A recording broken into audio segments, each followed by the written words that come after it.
پاکستان او افغانستان یو بل سره 2640 کیلومتره اوږده پوله لري، کوم ته چې ډیورنډ لاین ویلی شي. دغه بارډر په کال 1893 کې د افغانستان مشر امیر عبدالرحمن او د برطانیې د هندوستان لپاره د بهرنیو چارو وزیر سر هیلټي میلټمن ترمنځ ټاکلی شوی و. د ډیورنډ لاین په مشرق اړخ د پاکستان 3 صوبې پرتې دي، ولی هم په دغه اړخ د افغانستان 11 صوبې موجود دي.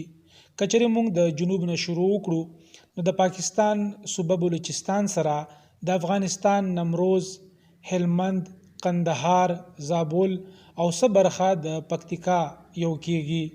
همدغه رنګ د خیبر پښتونخوا سره څه پاتې برخه د پکتیکا، خوست، ننګرهار، کونړ، نورستان او بدخشان پوله ملاویږي، ولی د بدخشان صوبې څه برخه د پاکستانی سیمې ګلګت بلتستان سره تړلې شوې ده. او همدغه رنګ په شمال باندې د پاکستان او افغانستان ترمنځ دغه ډیورنډ لاین پوله ختمه شوې ده.